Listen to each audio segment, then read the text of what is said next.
On to this story now. Is fuel more expensive in South Africa? Even though the fuel price dropped earlier this month, it's still high. And we've got word from local energy analysts that prices will increase again in February. While most developed nations share the problem, in Africa, online indicators show that fuel is generally cheaper. To talk more about this, we're joined by economist Dawie Roodt. He has a close eye on these things. Dawie, how are you? Thank you so much for joining us. Explain to me how it is that countries like Eswatini, Namibia, Mozambique would have fuel that's cheaper than South Africa. Good morning. Thank you very much.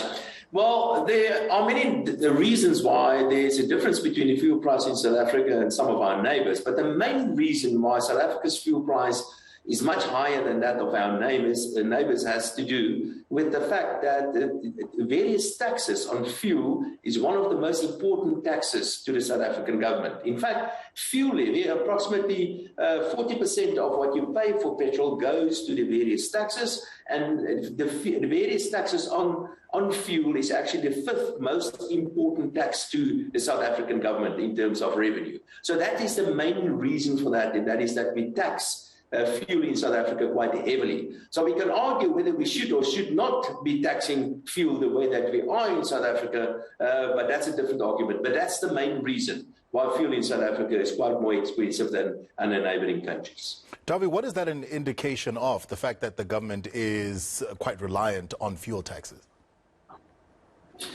Well, South Africa is quite a sophisticated economy compared to the rest of our neighbors, for example. The tax system in South Africa is quite sophisticated as well, and I must add that the South African tax system can be compared to the rest of the world, and it is actually quite a good tax system in South Africa. I know there are many politicians and many other pressure groups arguing that we have to reduce taxes on fuel. I'm very much against that. In fact, all taxes are always bad, but the fuel tax is one of the least bad taxes. And if I was the Minister of Finance, I will actually increase taxes on fuel, and it will reduce more harmful other taxes, like, for example, taxes on companies. There are many benefits compared to other taxes on the fuel levy. Like, for example, it's relatively easy to collect. It's relatively cheap to collect. It's a so-called indirect tax. It's a broad-based tax, and so on. So there are many arguments in favor of a fuel tax, and certainly that other taxes should be reduced. But in the end, it is about money, and if we reduce taxes on fuel, we have to increase other taxes. Dawie, in general, I noticed from the stats that fuel in wealthy, developed nations is more expensive than in poorer countries. Yeah. What leads to that? Is that a tax issue as well? Yeah.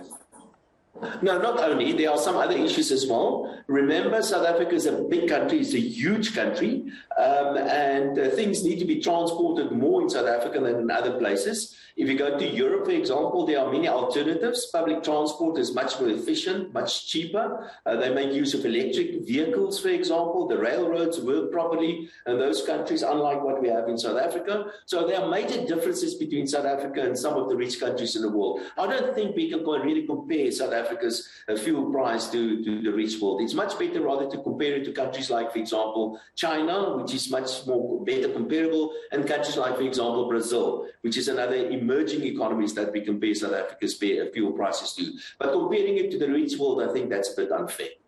Dawie, there are quite a few hikes on the cards for South Africa, and the fuel hike is one of them. I know you can't give an exact figure, but just how bad could that be? And then the other hikes, an interest rate hike, as well as an electricity hike set to come in place. Yeah. Well, as far as the fuel levy is concerned, I'm pretty sure the Minister of Finance is going to increase the fuel levy in his budget next month.